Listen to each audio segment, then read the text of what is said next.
Ndị Igbo ekene m unu nke onye chi ya zelu. Mụnwa bụ Ada Adaigbo ji eme ọnụ, Adaigbo Global, si ka m bịa kene ndị Igbo be anyị. A sị m egbebelu ugobelu nke si ibi ya ebele nke ufepụ ya. Anyị anọrọ na sọmụnwa bụ eze ga-akwụ ọtọ ya kwụrụ ọtọ nkwatuo ya, onye enubili onye anubili. Nwa mmụọ biko emegbukwana nwa mmadụ emegbu na nwa mmụọ. A sị m na ije nwa ọkụkọ adịrị egbe mma, nke onye na-eme ya jide ọfọ na uji ọfọ ga-ama. Ụmụ Igbo jidenụ nke dị mma. Wee sị ka m pụta n'ụbọchị nke taata wee sị ka m bịa kwuo gbasalụ ife na-afịa n'ala be anyị.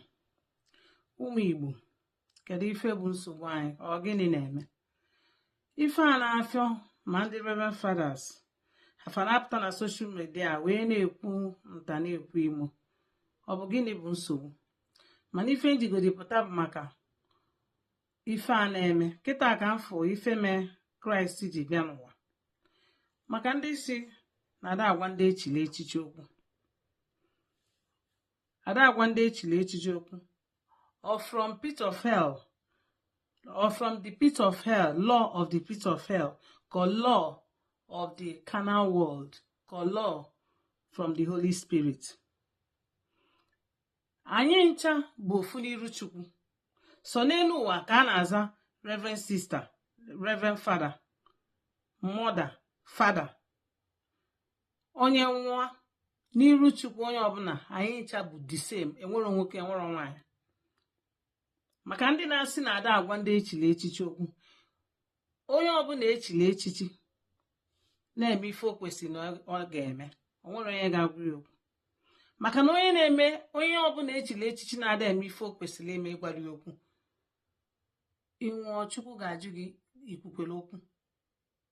Si hapụ all these sentiments ka a gaa straight to the point, ka e kwuo the fact. Abịa m ka m clear the air. Nwere ife dịka na ada agwa ndị echile echichi okwu, because echego m ya in the spiritual realm for that na this thing bụ a big lie from pit of hell.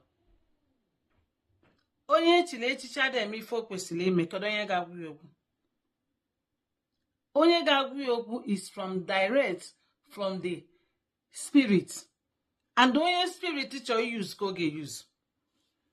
Maka ndị si na ada agwa ndị echile echichi okwu, mụnwa ma na Christ Jesus echiri ya echichi. He was like ordinary man like me and you when he was in the world, because he came like a man. He was not a Pharisee, he was not a Reverend Father, but Christ was talking to the Pharisee direct to them when he noticed something wrong they were doing. Ọgbara nkịta omechiri ọnụ. O ife na-egosi onye bụ a real messenger. Onye bụ a real messenger na-ezi ozi ka esizie ya. Maka ndị na-asị pụta a na-asị na ada agwa ndị echile echichi okwu, mụnwa bụ nwa ada Adaigbo si na ọ bụrụ eziokwu. Ekwetara m. Maka ife ọbụla a na-eme n'ụwa bụ ife mmụọ. Ọ bụ na onwere onye gwalụ ndị echile echichi okwu, kodo onye ga-agwafe okwu. Ada agwafe okwu fe emelụ na-aga, maka na ọ bụrụ taa ka o bido ndị echile echichi fa na-emefe. Okwu m a ga-ebido na Holy Bible ka amalụ na ife m na-ekwu ọ bụ eziokwu. Kraịst mgbe ọ nọ n'ụwa, ọ na-agwafe okwu, ọ na-agwa ndị echile echichi okwu.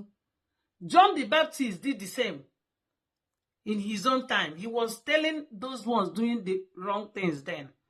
He was telling them the wrong they were doing. So don't expect when you are doing something wrong, when people are saying something, you say that they should not talk. It is not good. If you are really a man of God working for God, you're not supposed to say it. Maka na eziokwu na-akwụ ọtọ otu ụtụtụ dị. Ọtụtụ okwu adịrọ n'ụka mgbede. Anyị ga-ebido from okwu Chukwu ka anyị gaa straight to the point. Mgbe na-eweta okwu m, the first one from Matthew 23 verse 1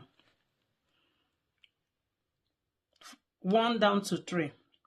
Then Jesus spoke to the crowds and to the disciples, saying, the scribes and the Pharisees have seated themselves in the seat of Moses. Therefore, all the things they tell you, do and observe, but do not do according to their deeds. For they say, but they do not practice what they say. Ife a bụ ife ọ na-agwa the crowd, ndị na-aga chọọchị, ndị na-aba n'ụlọ nsọ, ka Kraịst na-agwa ya, na-ezi ozi a na ife a na-eme abụrụ taa ka o bido. Ọ na-agwafa na ndị nọ n'ụlọ nsọ bụ ndị isi na-akụzilu na-ezi ozi ọma, na-agwafa maka na afa mee nke a mee nke a, mana ha nwa na-agwa ha ọ bụrụ ife ha na-ekwu mee ka ha na-eme, na nke ha na-eme bụ ụdị ọzọ ka ha na-eme. Se na-ekwana fa anya na omume ha. Ọ bụrụ kịta ebido isi na ihe onye a na-ekwu o soche na ihe mere eji gbuo Kraịst. The same practice ka m na-afụ na ndị echiri echichi na mgbe nke anyị na ọ gịnị na-eme. Ka anyị gakwa na ọzọ.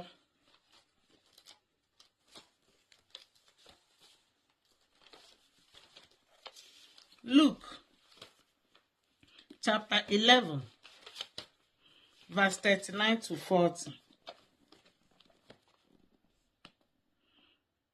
But the Lord said to him, now you Pharisees, you cleanse the outside of the cup and dish, but inside you are full of greediness and wickedness.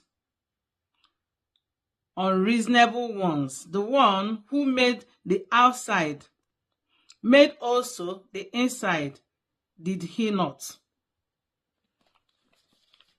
N'ifefa na-eme bụ sọsọ ị na-edowe onwe fa mpụta na-afụ anya ọ dị mma, mana n'imefa bụ sọ ajọ ife juru n'ime ya, na ha dị evil, na fa dị wicked. Christ na-agwa ha echiro Christ echichi. Christ abụrụ a reverend father. He was like an layman like us, maka na ọ bụ a messenger. Ọ na-enwezi ndị bụ messenger Chukwu zite nọ n'ụwa na-ama agwa ndị echiri echichi okwu, asị na ada agwafe okwu femelu na-aga. Onye echiri echichi na-eme ife na-adụrụ ma asịsị agwa n'okwu. This is a lie from pit of hell as far as I'm concerned. Another one is John chapter 2 verse 14 to 16.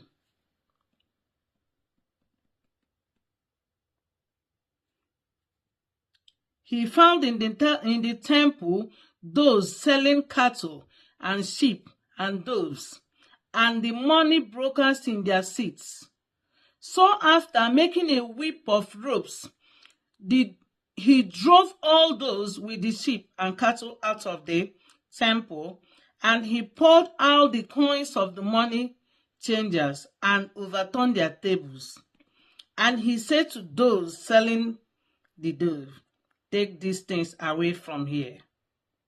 Stop making the house of my father a house of commerce. And his disciples recalled that it is written, the zeal for your house will consume. Christ. Orika. No nka ka mụ apikite. Si ka m wele awe okwu m chọrọ ikwu. Maka ndị na-asị na ada agwa ndị echiri echichi okwu. Ọkwa the same ife a na-eme kịta ka bụ ife melu mgbe Kraịst. Unu abụ ndị echiri echichi na-eprichila anya n'ụlọ nsọ Chukwu. Bịa na-eme the same thing. Onye kwuo okwu na asịsị ekwu n'okwu na ada agwa ndị. Gịnị bụ na ada agwa ndị echiri echichi okwu? So onye echiri echichi na-eme ife na-adịrọ masị mechie ọnụ gbe ya nkịtị. Biko ka ngwa unu n'ụwa ka a na-echi echichi. O nwere ife dị ka echichi in heaven. A na-akwa elu ndị echiri echichi ugwu na ị na-eme ife ị kwesịrị ị ga-eme, mana ị na-eme ife ị na-ekwesịrị na ị ga-eme, a ga-agwa gị okwu because a gwara gị okwu ime ama, and Chukwu ga-ata onye ọbụla ụta na a na-afụ ife na-adịrọ mma agba nkịtị. Onye ọbụla echiri echichi na-eme ife na-adịrọ mma kwụsị ya na ọ dịrọ mma. Ya kwụsị ya na ọ dịrọ mma. Ife a na-afịọlị n'ịntanetị. Ndị echiri echichi, ndị Catholic Reverend Fathers, unu echugo anyị, unu na-emechu anyị iru. Unu na-emechu anyị iru. Ọ bara uru ọ bụrụ onye kwuo ya panti efuo. A ga-ekwu eziokwu. Eziokwu bụ ndụ. Nna stand in the truth. Ndị Reverend Fathers ụfọdụ ka na-eme ụfọdụ dị mma, ọ bụrụ ndị Reverend Fathers niile, mana ụfọdụ n'ime ndị Reverend Fathers na-disgrace the laities. ọ bụrụ sọ unu bụ ndị ụka. Enwere Anglican, enwere Pentecostals, mana ndị Reverend Fathers ụfọdụ n'unu na-emechuzi anyị nwa bụ ndị ụka iru.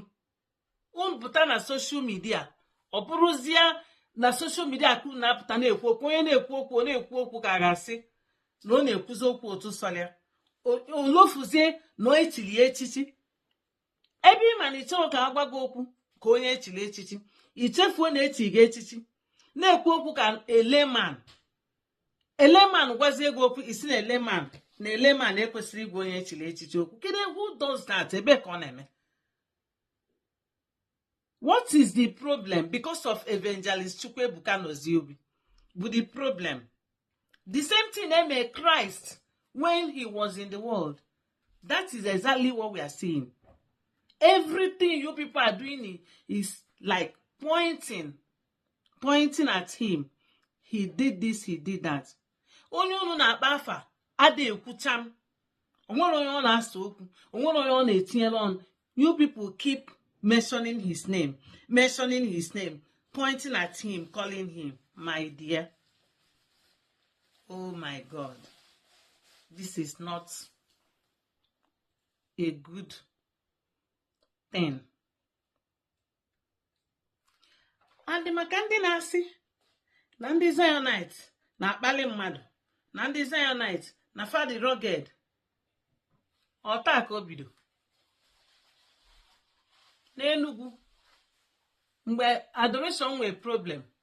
The same thing ka a na-ekwu maka ndị adorers, na fa na-emebi ife ha je na baby shop, feje mebichi ife bishop, a na-asị na ndị adorers na fa na-akpali mmadụ, na azụrụ azụ, na-emelụ nka ịntanetị adịrọ that time, mana ya pụta a na-ekwu ọ na-afị ebe niile. Ọ gịnị bụ nsogbu ụmụ Igbo? Gịnị bụ nsogbu unu? Kedu ife bụ nsogbu na onye mere ife o kwesịrị ime ife ị na-ekwesịrị na ị ga-eme, ifu the other side of it. Mmadụ nche does not think the same. Onye ọbụla, everybody nwere his or her own way of reacting when he or she is angry. You won't expect crowd to do the same. Sometimes when you are upset, some will choose to be quiet, some will not choose to be quiet. They choose to be saying things because they are angry, they are upset, they are being provoked.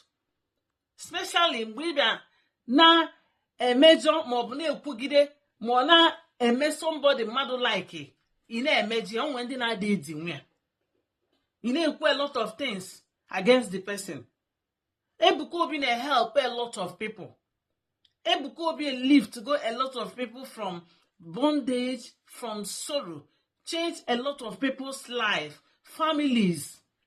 In a mefa expect for so many things going wrong in the social media, they will keep quiet. Chegodi na obunogi, will you be quiet? Obunogi, konine ekwu iwepu onwe gị. All these things going on in social media, I am seeing it maybe lot of ndị ones there's a canal. The spirit has left some of those people as the spirit of the living God has left some of them, because when you look around and see the way they act, they react, they speak, you will not see the spirit of God in them anymore. Because I read in the Bible when they say that the spirit left Saul. So it can be possible that the spirit can depart from someone that is a man of God. Maybe in the past, the spirit was working through him.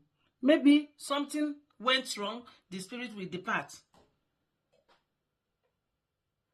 Isiokwu mbụ ndị echilechi si na fa ga na-apụta na social media na-echi onwe fa. Let them continue. Agbacha ọsọ agụọ mile. Agbacha ọsọ agụọ mile. Maka na ife ọbụla nwere mbido, o nwere njedebe. mụ abụ nwa Adaigbo na-ekwu ya. Ife niile nwere mbido, o nwere njedebe.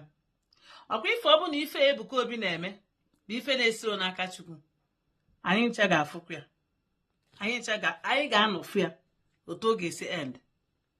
Mana ọ bụ na o si n'aka Chukwu, anyị ncha ga-anọkwa fụkwa ya. Rapụ na evangelist Chukwu Ebuka Obi ka ọ nọdịla onwe ya, o nwere onye ọ tabili umeji ya.